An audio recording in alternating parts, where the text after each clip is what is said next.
జై శ్రీరామ్. నమస్కారం అండి. 2025 జూలై మాసంలో ద్వాదశ రాశి వాళ్ళ మాస ఫలితాంశాలు ఎలా ఉన్నాయో తెలుసుకుందాం. ముఖ్యంగా ఈ మాసంలో గ్రహ సంచారం చూసుకున్నట్లు కనుకైతే రాహు కుంభరాశిలో సంచారం, కేతు సింహరాశిలో సంచారం, శని మీనరాశిలో సంచారం చేస్తున్నారు. అయితే ఈ మాసం అంటే జూలై 13వ తేదీ నుంచి వాళ్ళు శని గ్రహం వక్రించి సంచారాన్ని ప్రారంభం చేస్తున్నారు. గురువు మిథున రాశిలో సంచారం. అయితే గురువు అస్తంగతమయ్యారు. జూలై 9వ తేదీ తర్వాత అస్తంగత త్యాగం చేస్తున్నారు. ఇక శుక్రుడు ఈ మాసంలో వృషభ రాశిలో సంచారం చేస్తున్నారు. కుజుడు ఈ మాసంలో జూలై 27వ తేదీ వరకు మాత్రమే సింహరాశిలో సంచారం, తదుపరి కన్యా రాశిలో సంచారం చేస్తున్నారు. బుధుడు ఈ మాసంలో కర్కాటక రాశిలో సంచారం. తర్వాత సూర్యుడు జూలై 15వ తేదీ వరకు మాత్రమే ఆయన మిథున రాశిలో సంచారం, తదుపరి కర్కాటక రాశిలో సంచారం ప్రారంభం చేస్తున్నారు.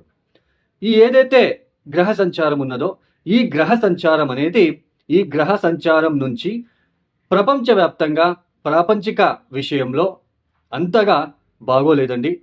ఎందుకు అంటే రాహు కేతువుల మధ్యలోనే అన్ని గ్రహాలు రావడము, కుజుడు కేతువు డీప్ కంజక్షన్ అవ్వబోతున్నారు జూలై మాసంలో. పైగా రాహు ఒక దృష్టి, కుజుడు అష్టమ దృష్టితో శనిని చూస్తున్నాడు. సూర్యుడు జూలై 15వ తేదీ తర్వాత బలహీన పడుతున్నాడు జలతత్వ రాశిలో.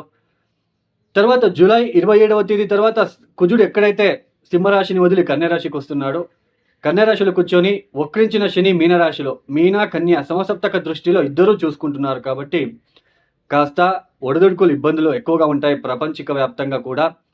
మరియు ఎవరి జన్మ జాతకంలో, వ్యక్తిగత జన్మ జాతకంలో ఎవరికైతే కుజ మహాదశలో శని భుక్తి కానీ, శని మహాదశలో గనక కుజభుక్తి కానీ, లేదా కేతు అంతర్దశ, కేతు మహాదశ, లేదా రాహు మహాదశలో కుజభుక్తి కానీ, ఇలా ఎవరికైనా ఎక్కువ జరుగుతూ ఉంటే, లేదా శని మహాదశ, కుజ మహాదశ, కేతు మహాదశ గనక జరుగుతూ ఉంటే వాళ్ళు చాలా అప్రమత్తంగా ఉండాలి.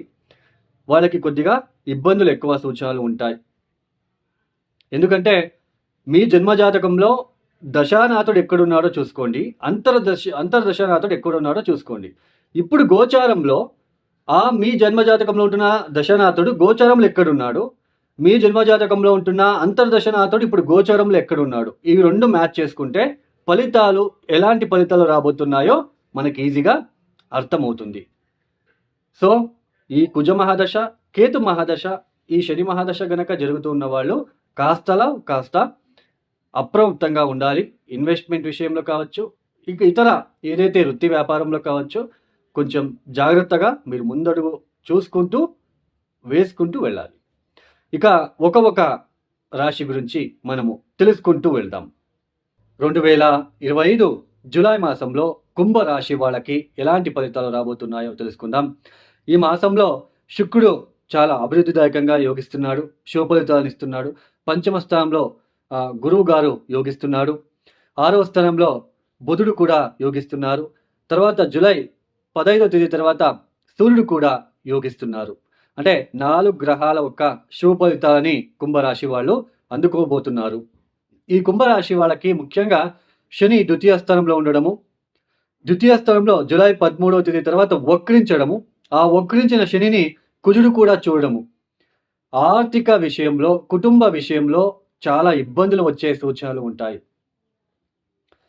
అంటే ఆర్థిక విషయంలో సడన్ ఎక్స్పెన్సెస్ అవ్వడము, కుటుంబ రీత్యా భార్యాభర్తల మధ్య లేదా కుటుంబ రీత్యా కొన్ని ఇబ్బందులు, ఆ కుటుంబం కోసమే ఏదో ఒక తెలియని స్ట్రెస్ లాంటిది, లేదా కుటుంబంలో ఏదైనా సాడ్ న్యూస్ వినడం లాంటిది కూడా కాస్త కనిపిస్తూ ఉంటుంది. కుటుంబం మీద ఎక్కువ స్ట్రెస్ అనేది కనిపిస్తూ ఉంటుంది.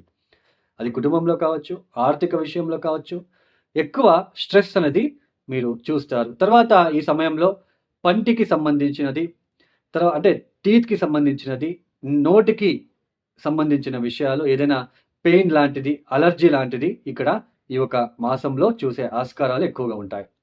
తర్వాత చతుర్థాధిపతి చతుర్థ స్థానంలో, శుక్రుడు చతుర్థ స్థానంలో, ఇల్లు రిపేర్ చేయించుకోవాలి అనుకున్న వాళ్ళకి, వెహికల్ కొనుగోలు చేయాలనుకున్న వాళ్ళకి ఇది మంచి సమయము. ఇది కొనుగోలు చేసే అవకాశాలు కూడా ఎక్కువగా కనిపిస్తూ ఉంటాయి.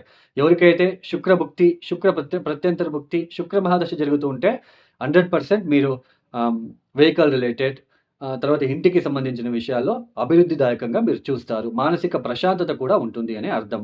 తల్లితో కూడా మంచి ఆహ్, ఆహ్, మంచిగా ఉండే ఆస్కారాలు, మంచి కాలాన్ని గడిపే ఆస్కారాలు కనిపిస్తూ ఉంటుంది.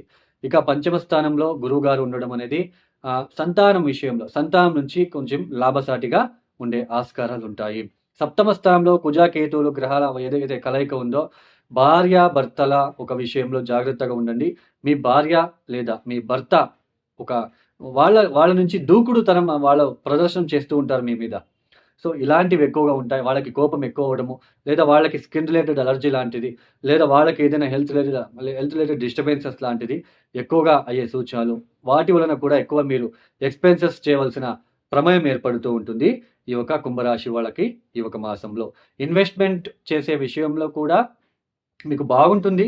బట్ ఖర్చులు పెరిగిపోతూ ఉంటుంది. అంటే ఏదైనా పాత మొండి బాకీలు ఏదైనా ఉంటే అవి వసూలయ్యే అవకాశాలుంటాయి. బట్ ఆ వసూలైన అమౌంట్ కూడా మీకు తొందరగా ఖర్చయిపోతూ ఉంటుంది. ఎందుకంటే ద్వితీయ స్థానంలో వక్రించిన శని ఉండడం వలన ఏదో తెలియని ఇబ్బందులండి. ఫ్యామిలీ, ఫైనాన్షియల్ కావచ్చు, నోటికి సంబంధించిన విషయాల్లో కావచ్చు, ఏదో తెలియని డిస్టర్బెన్సెస్, పెయిన్ లాగా మీకు ఇక్కడ అనుభవం మీకు అవుతూ ఉంటుంది ఈ యొక్క మాసంలో. మొత్తానికి శుక్రుడు బాగున్నాడు.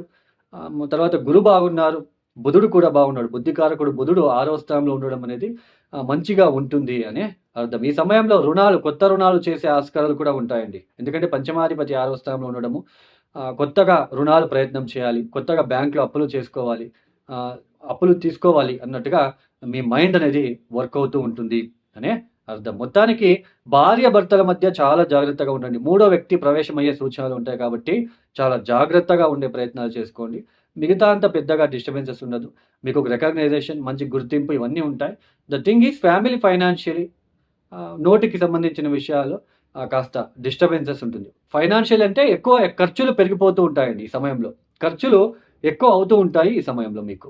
ఈ కుంభరాశి వాళ్ళు తప్పనిసరిగా ప్రతిరోజు కాలభైరవేశ్వర గాయత్రి మంత్రం చదువుకుంటూ ఉండండి. దక్షిణామూర్తి, దత్తాత్రేయ ఆరాధన చేస్తూ ఉండండి. అమ్మవారికి ఎక్కువ పూజలాంటిది ఇక ప్రారంభించుకోవడానికి ప్రయత్నం చేయండి. తర్వాత సప్తమ భావస్థిత కుజ, కేతు గ్రహ దోష నివారణ కోసం కందిపప్పు, ఉలవలని నానబెట్టి సాయంత్రం పూట మరుసటి రోజు ఉదయాన్నే బెల్లంతో కలిపి గోచారంలో ఉంటున్న, గోచార స్థితిలో ఉంటున్న సప్తమ భావస్థిత కుజ, కేతు గ్రహ దోష నివారణ వలని మొక్కుకొని ఏదైతే మీరు నానబెట్టిన వాటి నీళ్ళని తీసేసి బెల్లం కలిపి ఎద్దులకి తినిపించండి. రోడ్ సైడ్‌లో ఉంటున్న ఎద్దులు, ఆకలితో ఉన్న ఎద్దులకి తినిపించే ప్రయత్నాలు చేసుకోండి. ఈ యొక్క వీడియో మీకు నచ్చితే లైక్ చేయండి, షేర్ చేయండి, సబ్స్క్రైబ్ చేసుకోండి. సర్వే జనం సుఖినో భవంతు. ధన్యవాదాలు. జై శ్రీరామ్.